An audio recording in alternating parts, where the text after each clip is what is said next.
stories, the various different stories, the different Atma Pramanas, the Shastra Pramanas, the Apta Pramanas, or the Shastras, the scriptural references of Bhagavan Sri Venkateshwara, as well as the references in the Hindu scriptures, and of course the references, significance in the life of the Supreme Pontiff of Hinduism himself.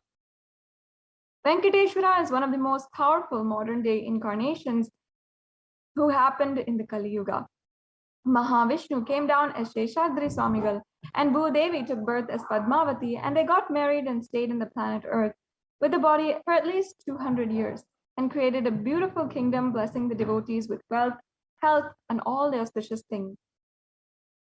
He decided to stand in Tirumala, making himself available to all the devotees. Venkateshwara just became a deity.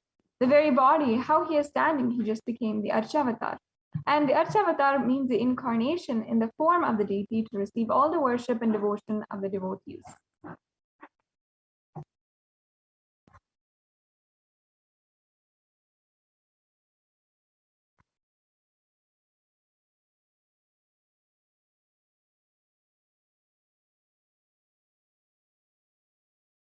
And Srinivasa became the Archavatara, standing in Tirumala and gracing the whole world, the whole universe, showering wealth, health, and all the spiritual benefits.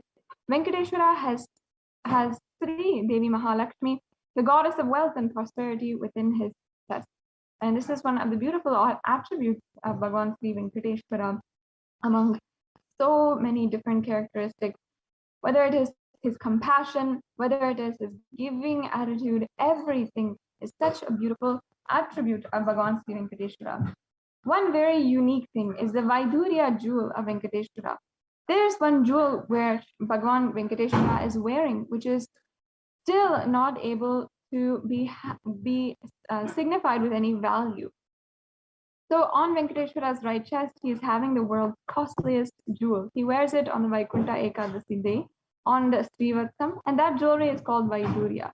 That until today has not found any kind of value, meaning that it is still not able to place how much it is worth, because it is that priceless of a jewel.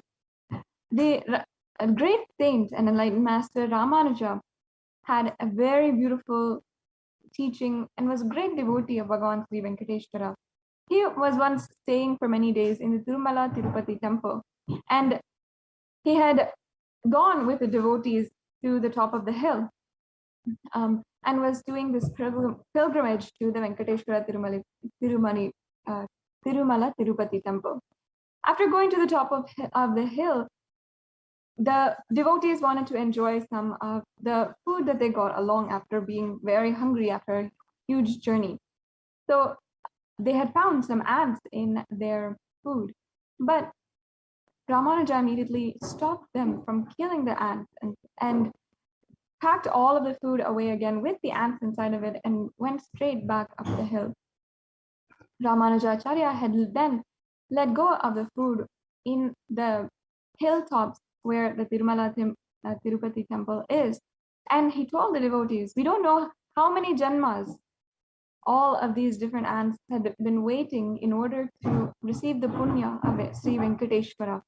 That is just a beautiful story of the glory of Sri Venkateshwara and how he is revered in our tradition. In the Brahmanda Purana, it contains the Sri Venkateshwara Sahasranamam, which also occurs as the conversations between the sage Vashishta and sage Narada. And the translation says that in the Krita Yuga, the Lord Narasimha, in the Dwapara Yuga, Lord Sri Krishna, and in the Kali Yuga, Sri Venkateshwara, incarnations of Bhagavan Vishnu. The Supreme Pontiff of Hinduism himself has a deep, powerful connection to Bhagavan Sri Venkateshwara. In fact, Venkateshwara is a very muscle memory of the Supreme Pontiff of Hinduism.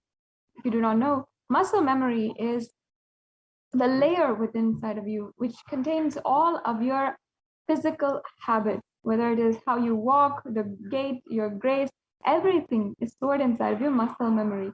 And the Supreme Pontiff of Hinduism has a very significant connection to Venkateshwara, having been literally fed the prasadam of Venkateshwara in the very first days, initial days when he was conceived and he was in his mother's, in the biological mother of the Supreme Pontiff,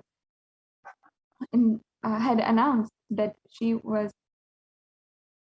carrying. And there are so many benefits of worshipping Bhagwan Sri Venkateshwara. Today, in this darshan, Bhagwan Sri Venkateshwara is manifesting through the Nijavatara, the living incarnation of Paramashiva, the Supreme Pontiff of Hinduism. You can receive the blessings and initiation to awaken the wealth consciousness in you today just through this divine darshan.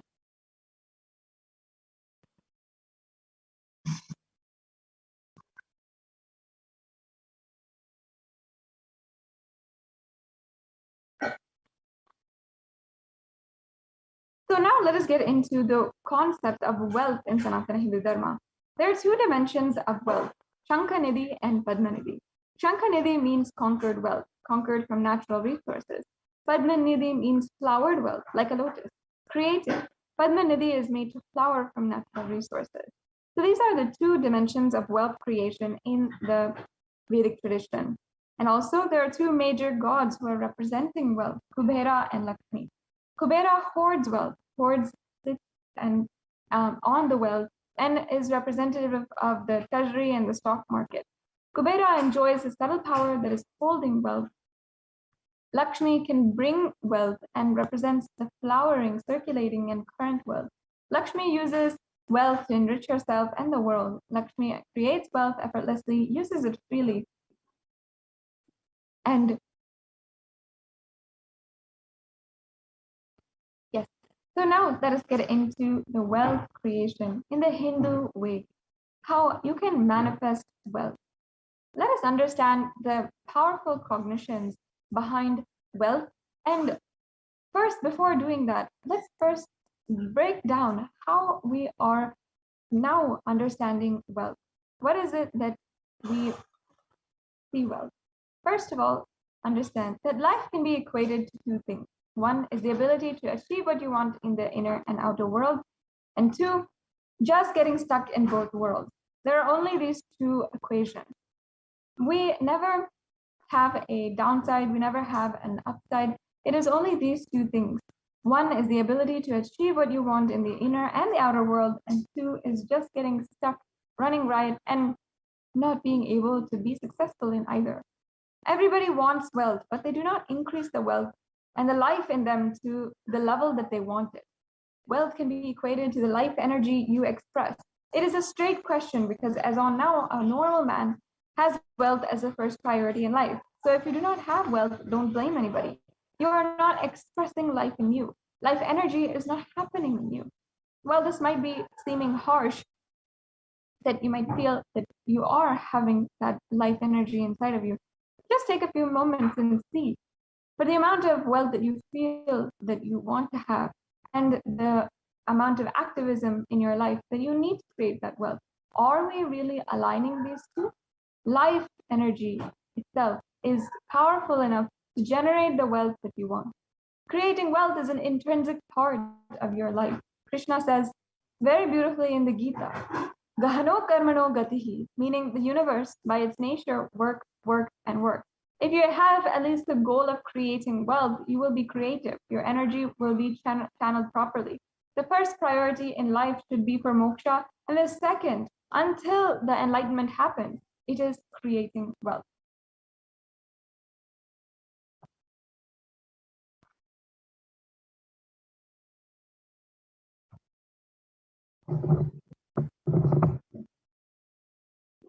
And in the Sanatana Hindu Dharma, we have a beautiful science for how you should achieve this.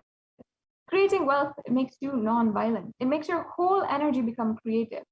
Creating wealth becomes tremendous interest, brings tremendous interest in life and non-violence.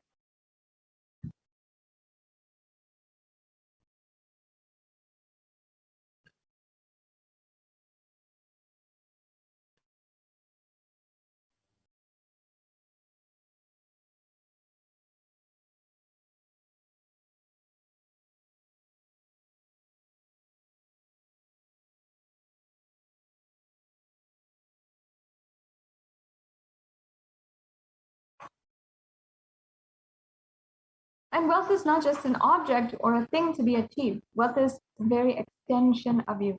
Anything that adds to you is wealth. The quality of the health you enjoy, the state of your relationships, the fulfillment you experience in your career, your mental state, everything is wealth. Wealth is not just money or currency. First, money is one wealth. Second is currency, is another kind of wealth. The assets that you have, all of that is another kind of wealth. Being alive, having activism, and being a workaholic, being alive, energetic every single moment, that is also one wealth. All the four parts put together, everything, that is called wealth consciousness. Wealth consciousness means making a clear decision to break out of the myths and mental patterns that literally impoverish us and draw us again and again into a poverty cycle.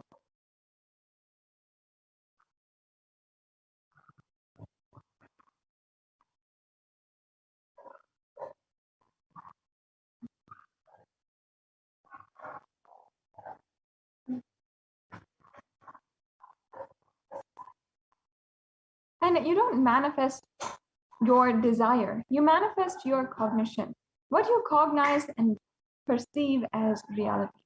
You don't have to manifest your desire, you will only manifest what you believe. We never manifest what we want. This is a fundamental cognition that we have to really understand. You manifest what you believe, not what you desire. So deep inside of us, we have to change our fundamental belief.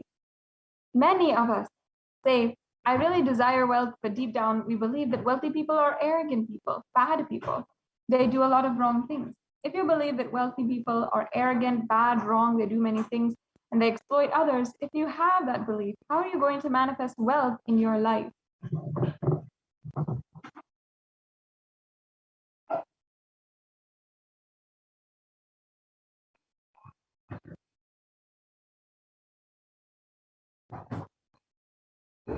And your perception is the material out of which your reality is made.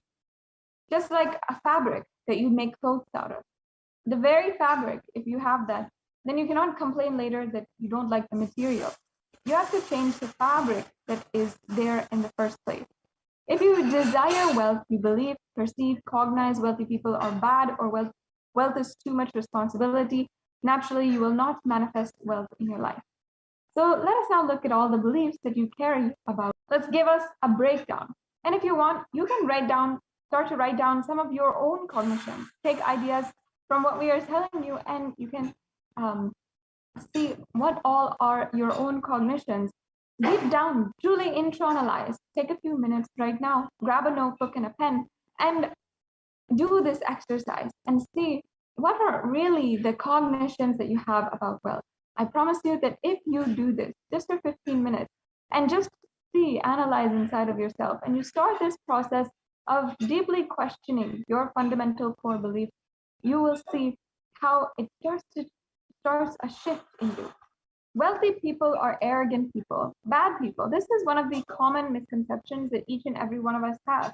And it starts from a very young age. We all carry a deep resistance of wealth, leading to not accumulating wealth. And even if we accumulate it, we certainly just simply lose it. The truth is that arrogance does not come by wealth. Arrogant people will be arrogant whether they have wealth or not. Arrogance, of course, meaning that you feel that you're more important, or you feel that you're known more than other people as well. But if we wrongly associate wealth to arrogance, we start to create a pattern. And then we start to hate wealth as well, the same way that we hate arrogance. Another common misconception that we might have is that poverty is good. Deep inside of us, we label poverty as a good quality. We feel reverence and respect for poverty. But how then, if we create this inside of us, could we generate wealth? Could we generate how much wealth we want in life, how we want to live our lives luxuriously when we think that poverty is good? In many streams of society, poverty consciousness and feeling impoverished is seen as something good. And many of us feel that as humbleness.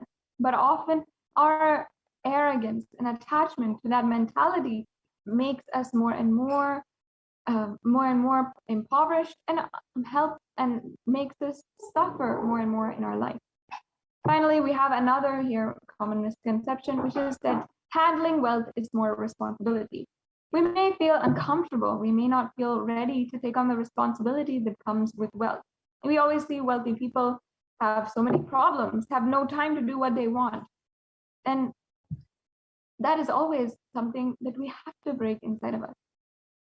Understand that we also sometimes even think that making money is a sin.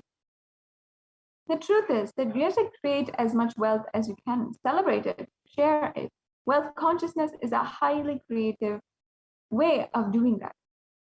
And some of us even think that you have to be worthy of it. Wealth serves those who are wealthy in their very consciousness. That is the fundamental truth. There is nothing about worth or not. In the whole universe itself, there is nothing worthy.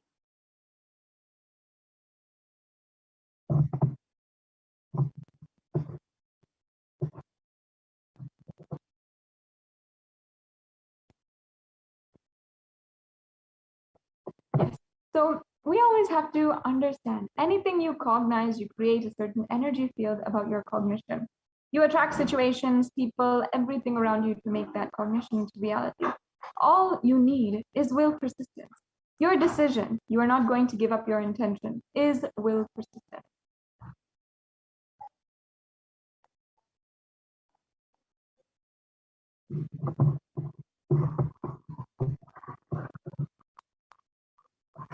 And your mental patterns goes on affecting you, but you always tell, I'm too busy to repair myself. It is like sitting in a broken car and going on rotating that, handling or pushing and pulling the gears, doing whatever you want. You're not going to move 1 inch. And if somebody says, why don't you repair your broken car? You're not moving. You think, oh, no, I am too busy to repair. I can't get down now and repair because I'm hurriedly going to someplace. Understand how ridiculous this sounds. You're sitting in a broken car. The first thing you have to do is get out, examine the situation, and fix it. You may be desiring wealth, but you may not be believing or perceiving and cognizing it as your possibility. The first and foremost important step we need to do is creating an energy field of attracting wealth.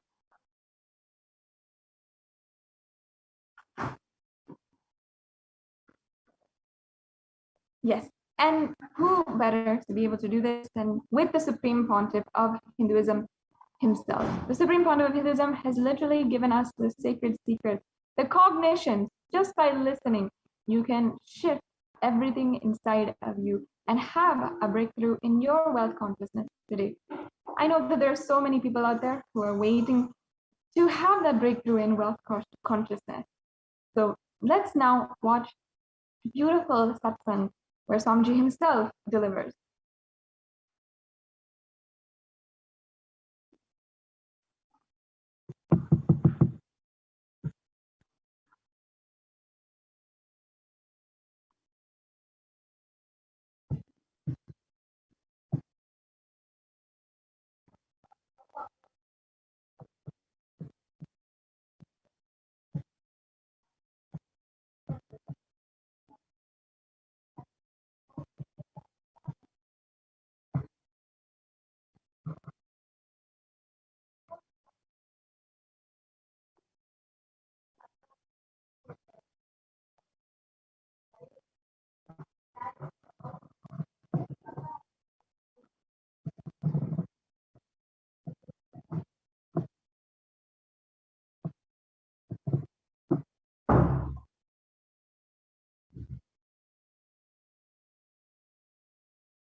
The first step we need to do, the first step we need to do, looking back, the gap between your desire and your cognitions, how you started perceiving wealth, money, how you started perceiving. The first step we need to do, first step we need to do, how I was introduced to money and looking back, interacting with money. I still remember my 3rd birthday. The gap between your desire, father has given me a Ganesha, and your cognition, who actually ate food. How you started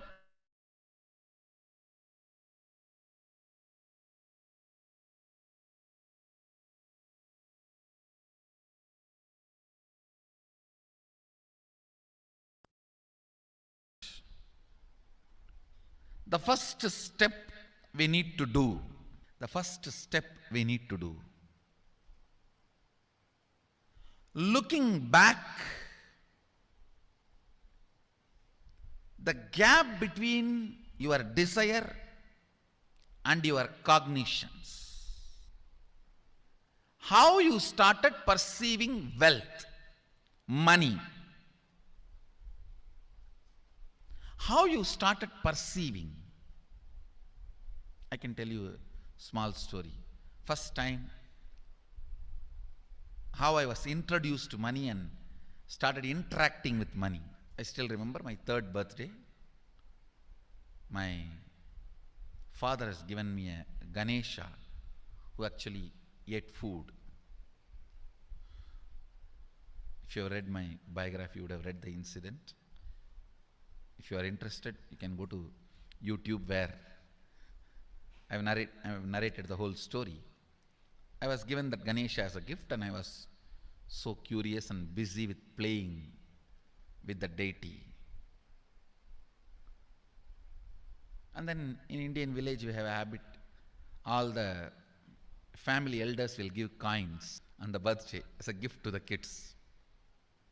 So I was sitting and playing with my Ganesha, and all the family elders came. I am supposed to bow down to them. It's a tradition. So I touch their feet and they will give money. A lot of money got collected. Must be some 70, 80 rupees. In those days it's a big money, and for a kid it's a too big money. And it was too much of coins and notes, so my father helped me to pack the whole thing in a hand key. So I looked at him and asked, what should I do with this? He said, you can buy whatever you want. I said, I don't need anything. I only wanted this Ganesha. You already gave it to me. I don't need anything. He said, then you can give it to anybody you want. So I just called all my cousins, brothers, everyone was playing. I grew up in a large joint family. 27 of us grew up together. So it's almost like a one school, small school. So all of them are playing. I called in my loud voice, hey, anybody wants, come and take this money. I don't want it. So 4 or 5 kids were running, and my elder brother ran fast and took the whole thing, whole hand key. My father told me to tell my elder brother to share everyone, to share with all. I said, I have decided I don't want. And I said, whoever wants, take it. So he took it. How can I interfere in this after that? It's up to him. I will not even interfere, giving any further instruction to how they should share or who should share and all that. I said, I don't want. That's my first relationship with money. I still see very clearly that's the same relationship. Still, I don't touch money. I don't handle. Never felt the need. Anyhow, I am not saying this should be your pattern or this should be your I am just giving you an example how I started relating with. So now dig out how you started relating with money. That was actually my completion with money. I touched first time money only to give dana. Still I am doing the same thing. Still I touch money only to give dana. How you cognized money? What all your perceptions and beliefs and cognitions about money? Let's dig out. Let's get them out first.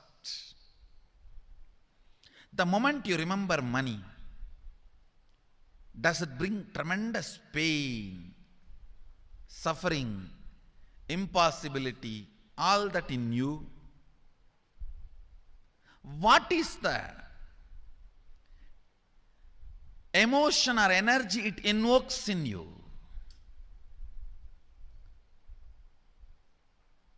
So put your pen to paper and just keep writing whatever comes to your mind. If you feel tortured, irritated, the moment you think of money, whatever you think, money is difficult, money is impossible, money is, unless you cheat, you can't get the money. Even if you cheat it, somebody will cheat from you. So much goes on inside you about money. Your incompletions with money. Just spend few minutes and let's dig out all the incompletions, mental patterns we have, perceptions, beliefs and cognitions we have. Listen, the first step we need to do now, cleaning up, completing these mental thought patterns, the incompletion patterns related to wealth, and stopping them from recurring. Please understand, biggest problem is when you do not recognize something as a pattern, it continues to exist in you and recur. Please understand.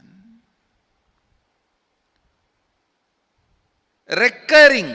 For example, today you remember, yes, I have a lot of incompletions and patterns. Incompletion means, let me define.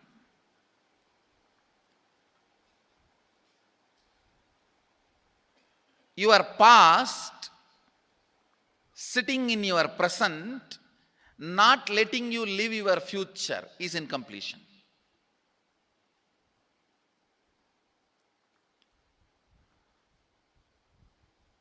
It has no logic. Because you lost love of somebody, you decide never to love again. It has no logic.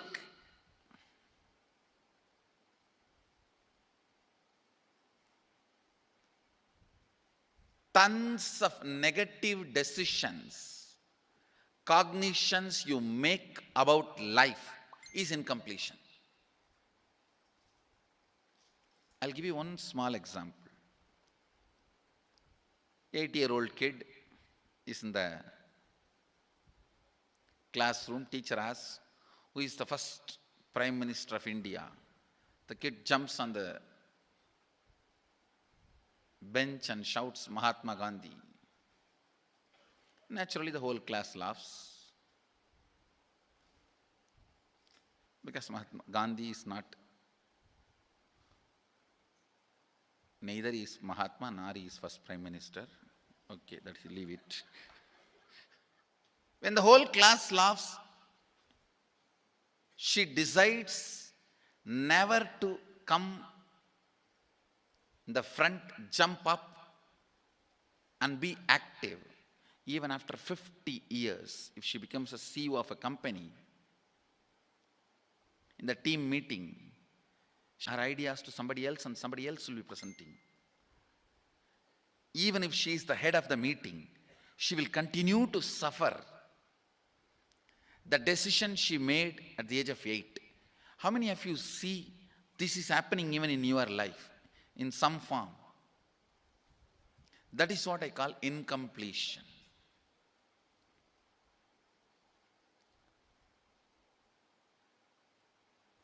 Understand,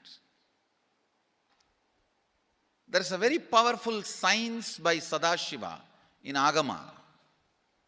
Sadashiva is the first Guru, Adi Guru. He explains in Agama, of course, the moment I utter this word, many will have many questions. What? Sadashiva? He was supposed to be God. Was he Guru? He was supposed to be energy. Was he teaching? Let me be very clear. He is the pure consciousness beyond time and space, but he also assumed form within the time and space. The formless came in form many times and taught the great spiritual truths to the world. We should not even use the word was. Is the right word.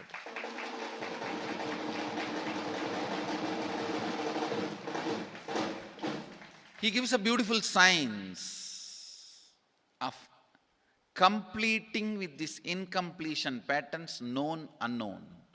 Understand, if you know the reason for certain pattern, it is called known pattern. If you don't know, it is unknown pattern. Sometimes you will have a heaviness, suffocation, but you don't even know why.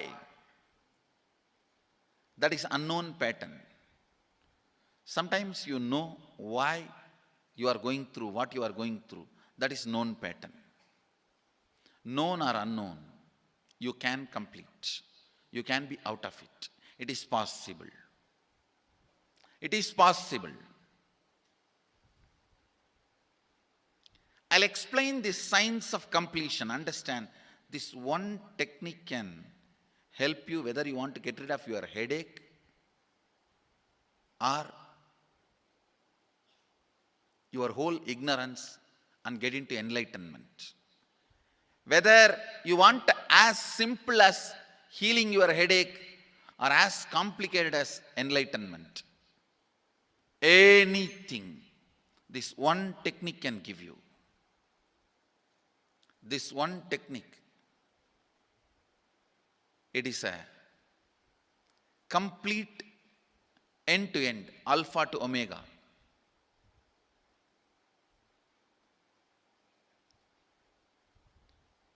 It's from Sadashiva directly. In the Agama, 94th verse, 22nd technique. The chapter is called Shivajnanopanishad and also called as Vijnana Bhairava.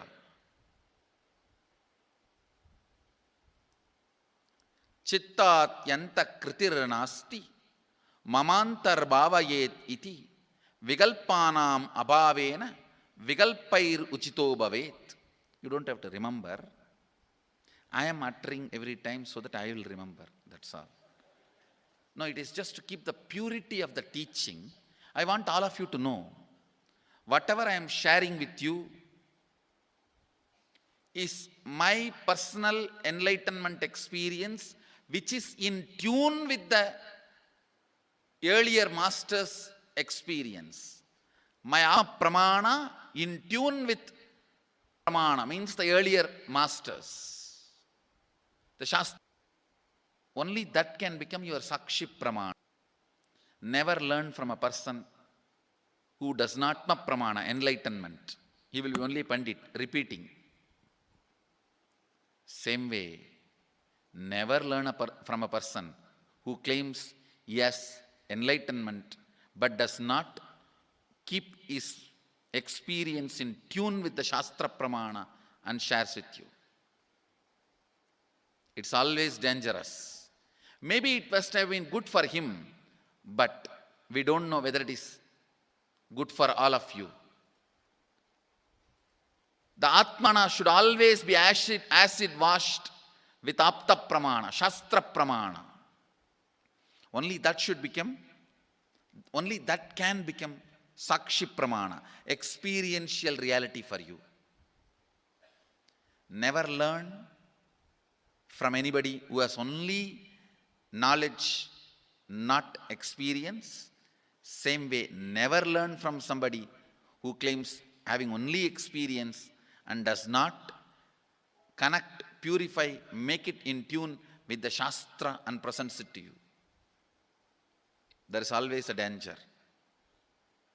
If you don't bother about the Shastra Pramana, you may be having kakka biryani.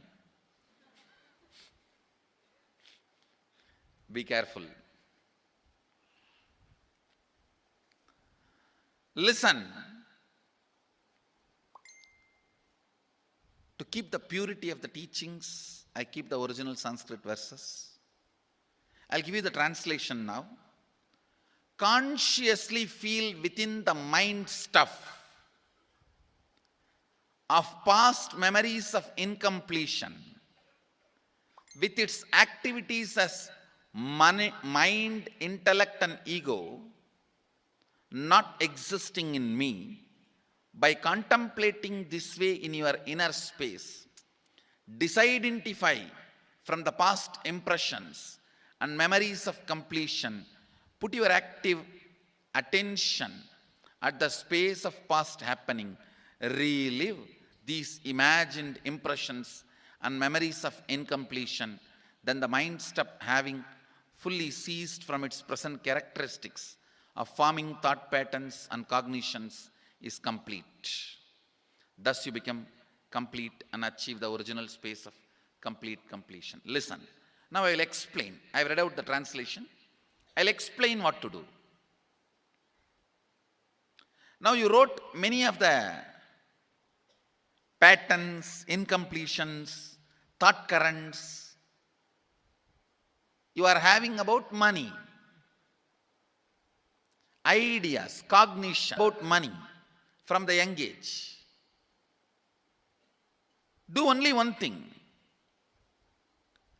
Just go back to that same age when the incidents happened in you, the cognition started building in you, the beliefs started building in you, the idea started building in you, the perception started building in you. Relive the same situation. I am not asking you just remember. Remembering means, for example, something happened at the age of 7 which is still hurting you about money. You asked 1 rupee from your uncle and he did not give, but he gave it to his son. It's still sitting and hurting. If now you are 47, this happened 7. You being 47-year-old person and remembering what happened at the age of 7 is remembering. Forget you are 47. Forget who you are now. You may be having millions. Just become that 7-year-old who asked and did not receive. For you that 1 rupee must have been almost life.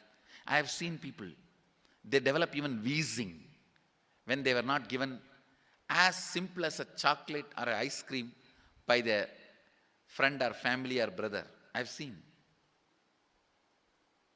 Because for a child, it may be life. Just go back, forget who you are now. Become that person. When that incident happened, relive. Just see what has happened at that time. You will see many of the unknown, suppressed emotions will break.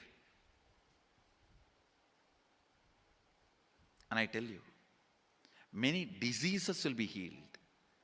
I have seen people walking out of tumors, cancers, asthma, wheezing, just by completion. Many of your diseases have their roots in some of the incompletions of the past. When you relive, many pain parts in you breaks. Pain bodies collapse. The pain patterns melt down, which completes many other issues which you don't even remember. I have seen when people do completion, to complete the wealth related incompletions, suddenly they get into health, because the same incompletions which created wealth issues only were creating health issues. When they melt down, people become free even from both. Listen carefully. I'll repeat once more. Now you would have written so many patterns, incompletions, thought currents, ideas, cognitions. Take few minutes. Go back to each incident, each pain, each hurting. Relive, relive, relive. Don't justify what happened. Don't try to console yourself. No consolation will work. No justification will work. Neither help others nor try to help yourself. Just relive. I've seen when somebody has tears, others try to console. No, relax. You are not more compassionate than me. Let me do that job. You don't interfere in my job. Let you just go through. Even you don't try to console yourself. That is not going to work. If something has to break inside, let it break. It's okay. When you relive, the powerlessness, incompletion, loses power over you. I'll guide you step by step. And I commit with you, I'll lead you all to completion. And I know how to awaken, trigger the incompletions in you and break them. Help you to relive and relieve. I am supporting all of you. Have courage. Let's clean up.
The first step we need to do, the first step we need to do,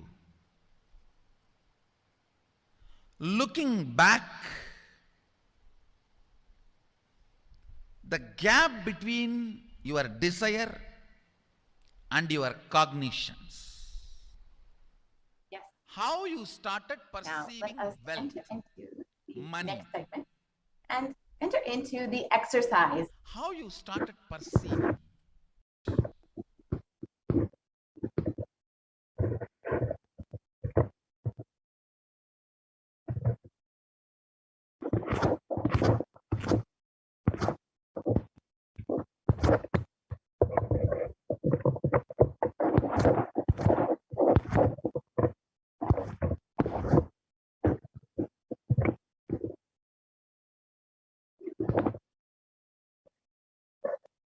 Sorry for the technical glitch. Enter into the next exercise. Understand how we can create this space of completion in order to manifest what exactly we want. How do we create this energy field?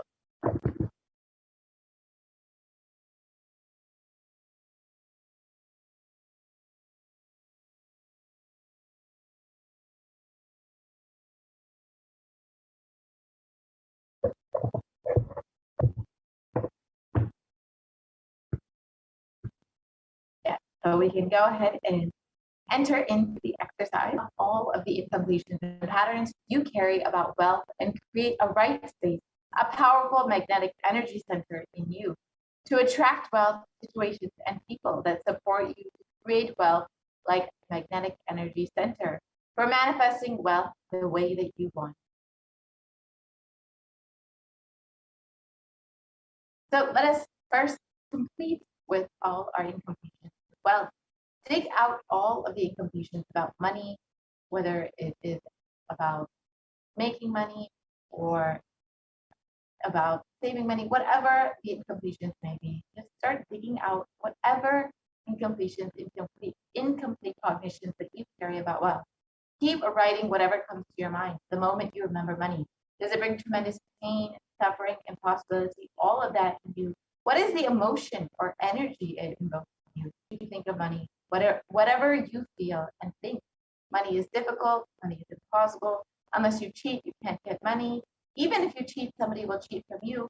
So much goes on inside of you about money, your incompletions with money. Just spend a few minutes now. Let's dig out all of those incompletions, the beliefs, the mental patterns that we have, the perceptions, the cognitions that we have about money. So let us spend the next 5 minutes digging out all of our incompletions about money, about wealth, and write them all down right now.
now that we've spent time writing down the information that we carry about money, let us move to the next step of the process.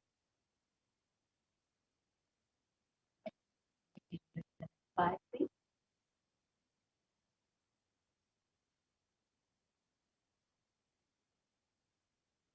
So now, for each belief or cognition, it starts from a particular incident. Identify those incidents when the wrong belief or incompletion began inside of you, whether it was about whether you feel that you can't earn money or that you can only cheat and have money, whatever the incompletion that you carry about wealth is, dig out the incident from the root incident from which that cognition has built and relive and believe each of those incidents. Complete those incompletions. Go back to that same age when the incident happened, when the idea, the belief, the perception started building inside of you, and relive every single moment of that incident so you can complete with that, relive and relieve each of those incidents. So spend some time now identifying those incidents and reliving and relieving those incidents. Whether you were 7 years old or 5 years old, whatever age you were when that incompletion began inside of you, relive that same incident and exactly as you were when you were 5, when you were 7, whatever age you may have been, and complete each of these incidents. So now let's spend the next 5 minutes doing that.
that we have spent time reliving and reliving, completing each of these instants, let us move on to the next step of the process.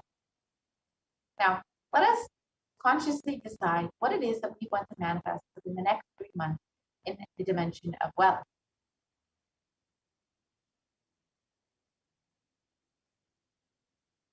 So write down clearly what it is that you want to manifest in the next 3 months in the field of wealth. Whether you think as well, whatever you think as well, maybe money as well, currency, a person as a wealth for your life, situations as wealth for your life, or for some, being active is a wealth. People feel even extraordinary powers as their wealth. So whatever you consider as your wealth, whatever that you want to manifest, attract in the next 3 months. Please pen those down now.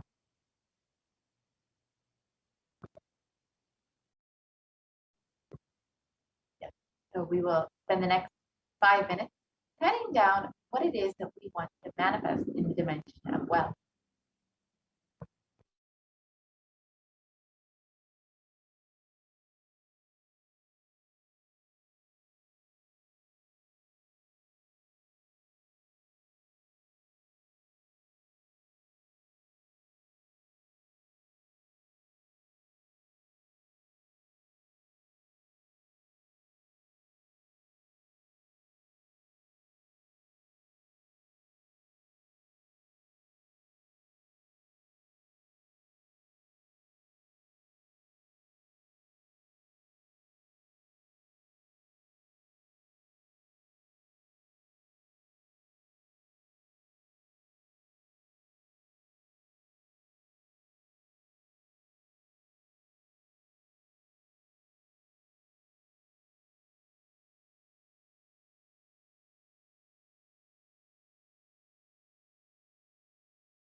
Now let us move on to the next part. Let us understand exactly how we can manifest what it is that we want to manifest in the next 3 months. It is through Guru's grace that we can manifest anything that we want in the dimension of wealth. With deep devotion and oneness with the Guru, you can complete all the binding cognitions on wealth and manifest life with prosperity and abundance.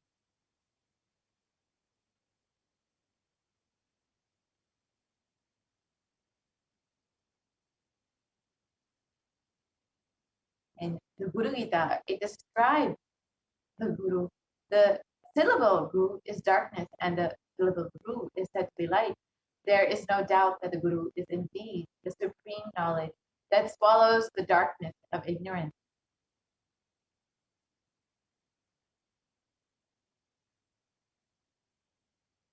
And in verse 18 of the Guru Gita, it states, always remember the Guru's form, constantly repeat the divine name given by the Guru, always follow the Guru's command, think of nothing other than the Guru.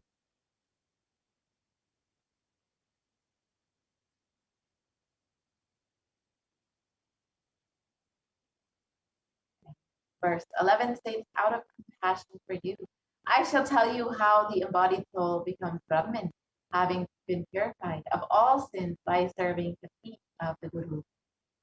So you can see the greatness of just worshipping the Guru's feet.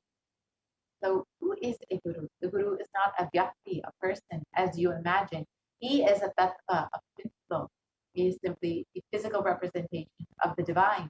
In the Vedic tradition, the spiritual teacher, the Guru, is said to be more important than God. God is always and everywhere, but it is the Guru who opens the disciples' eyes to the existence of God. Guru is the doorway to one's own experience of the divine.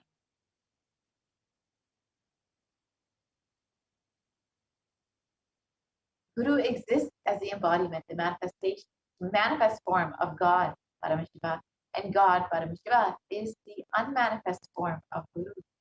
God is the state of Guru. Guru is the statement of God. Gurus are the manifest of Paramashiva, and Paramashiva is the unmanifest existence of Guru. And Guru Bhakti, devotion to the Guru, is intense, pure existential energy which can liberate you from all known, unknown, and unnecessary delusion.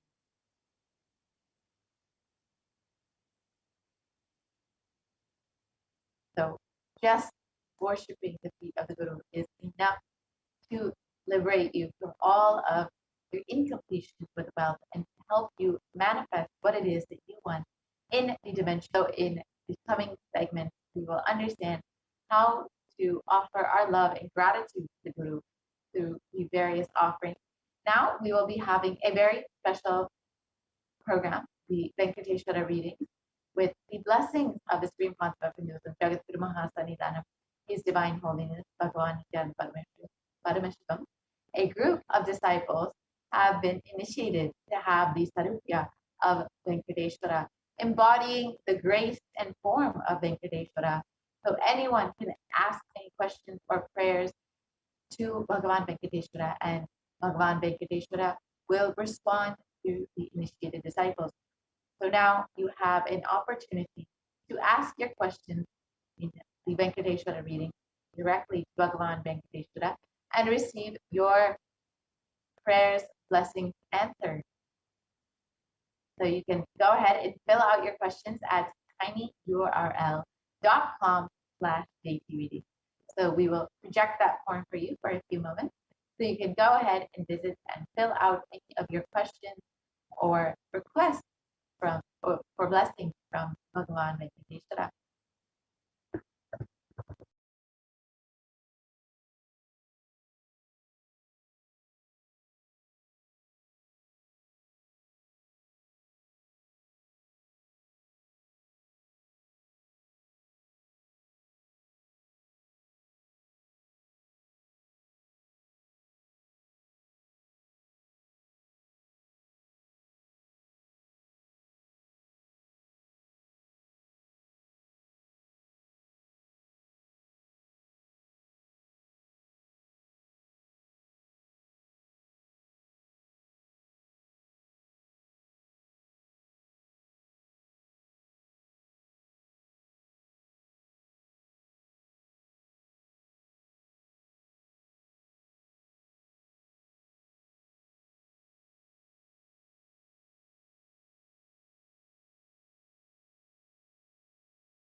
So now we will be witnessing a beautiful darshan of Swamiji and Bhagavan Venkateshwara in a video shortly, and then we will be entering into the Venkateshwara reading. So do stay tuned. We will be entering into that shortly after this video.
Govind Madhava नित्य नारायण गोविंद केशवा नित्य नारायण गोविंद माधवा नित्य नारायण गोविंद केशवा नित्य नारायण गोविंद माधवा नित्य नारायण गोविंद केशवा नित्य नारायण गोविंद माधवा नित्य नारायण गोविंद केशवा हर नित्य नित्यानंता हर नित्य हरे हरे हर नित्य नित्यानंता हर नित्य हरे हरे हर नित्य नित्यानंता हर नित्य हरे हरे हर नित्य नित्यानंता हरे नित्य हरे हरे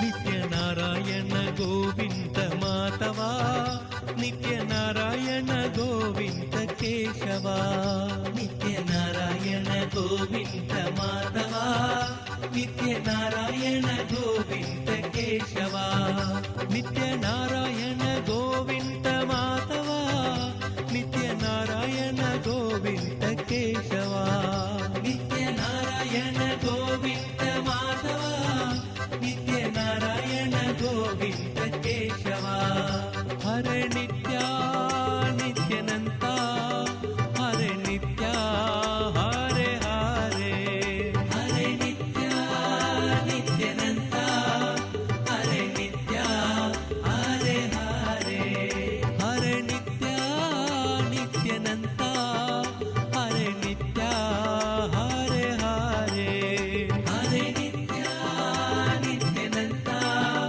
हरे नित्य हरे हरे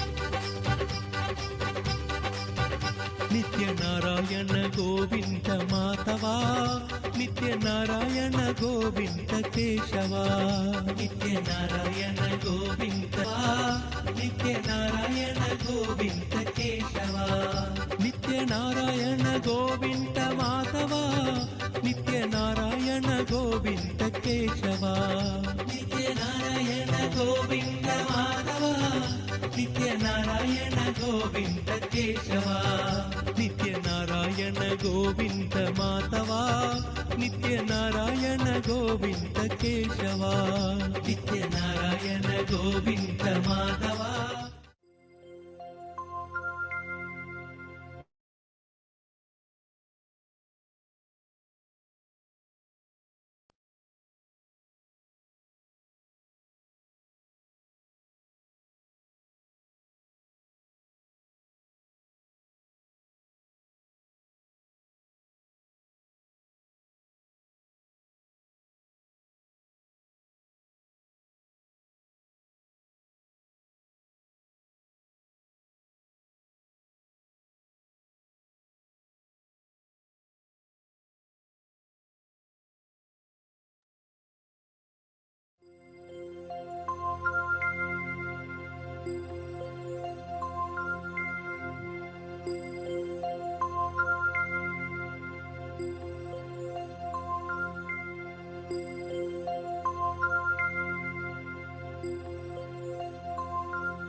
ಗೋವಿಂದ ಮಾಧವ ನಿತ್ಯ ನಾರಾಯಣ ಗೋವಿಂದ ಕೇಶವ. ನಿತ್ಯ ನಾರಾಯಣ ಗೋವಿಂದ ಮಾಧವ ನಿತ್ಯ ನಾರಾಯಣ ಗೋವಿಂದ ಕೇಶವ. ನಿತ್ಯ ನಾರಾಯಣ ಗೋವಿಂದ ಮಾಧವ ನಿತ್ಯ ನಾರಾಯಣ ಗೋವಿಂದ ಕೇಶವ. ನಿತ್ಯ ನಾರಾಯಣ ಗೋವಿಂದ ಮಾಧವ ನಿತ್ಯ ನಾರಾಯಣ ಗೋವಿಂದ ಕೇಶವ. ಹರ ನಿತ್ಯ ನಿತ್ಯನಂತ ಹರೆ ನಿತ್ಯ ಹರೆ ಹರೆ. ಹರೆ ನಿತ್ಯ ನಿತ್ಯನಂತ ಹರೆ ನಿತ್ಯ ಹರೆ ಹರೆ. ಹರೆ ನಿತ್ಯ ನಿತ್ಯನಂತ ಹರೆ ನಿತ್ಯ ಹರೆ ಹರೆ. ಹರೆ ನಿತ್ಯ ನಿತ್ಯನಂತ ಹರೆ ನಿತ್ಯ ಹರೆ ಹರೆ.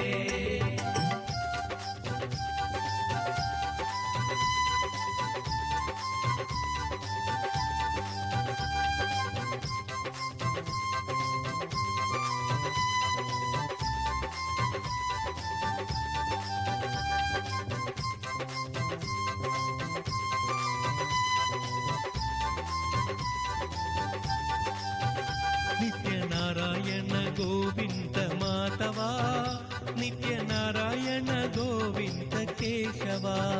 ನಿತ್ಯ ನಾರಾಯಣ ಗೋವಿಂದ ಮಾಧವ ನಿತ್ಯ ನಾರಾಯಣ ಗೋವಿಂದ ಕೇಶವ. ನಿತ್ಯ ನಾರಾಯಣ ಗೋವಿಂದ ಮಾಧವ ನಿತ್ಯ ನಾರಾಯಣ ಗೋವಿಂದ ಕೇಶವ. ನಿತ್ಯ ನಾರಾಯಣ ಗೋವಿಂದ ಮಾಧವ ನಿತ್ಯ ನಾರಾಯಣ ಗೋವಿಂದ ಕೇಶವ. ಹರೆ ನಿತ್ಯ ನಿತ್ಯನಂತ ಹರೆ ನಿತ್ಯ ಹರೆ ಹರೆ. ಹರೆ ನಿತ್ಯ ನಿತ್ಯನಂತ ಹರೆ ನಿತ್ಯ ಹರೆ ಹರೆ. ಹರೆ ನಿತ್ಯ ನಿತ್ಯನಂತ ಹರೆ ನಿತ್ಯ ಹರೆ ಹರೆ. ಹರೆ ನಿತ್ಯ ನಿತ್ಯನಂತ ಹರೆ ನಿತ್ಯ ಹರೆ ಹರೆ.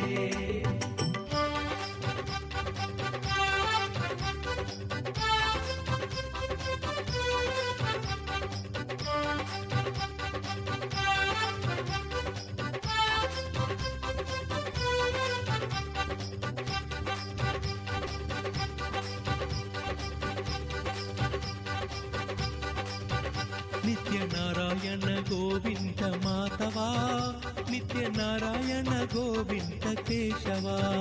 ನಿತ್ಯ ನಾರಾಯಣ ಗೋವಿಂದ ಮಾಧವ ನಿತ್ಯ ನಾರಾಯಣ ಗೋವಿಂದ ಕೇಶವ. ನಿತ್ಯ ನಾರಾಯಣ ಗೋವಿಂದ ಮಾಧವ ನಿತ್ಯ ನಾರಾಯಣ ಗೋವಿಂದ ಕೇಶವ. ನಿತ್ಯ ನಾರಾಯಣ ಗೋವಿಂದ ಮಾಧವ ನಿತ್ಯ ನಾರಾಯಣ ಗೋವಿಂದ ಕೇಶವ.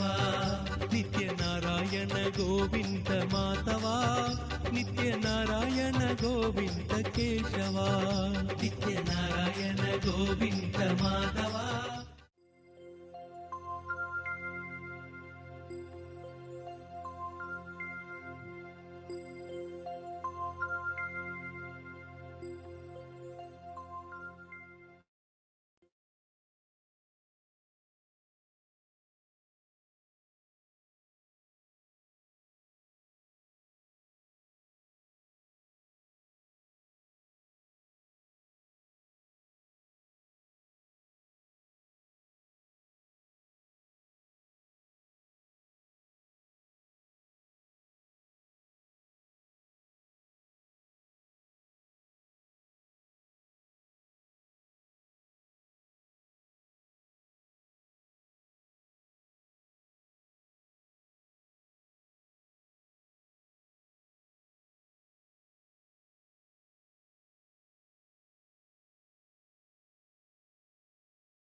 Paramashivoham Paramashivoham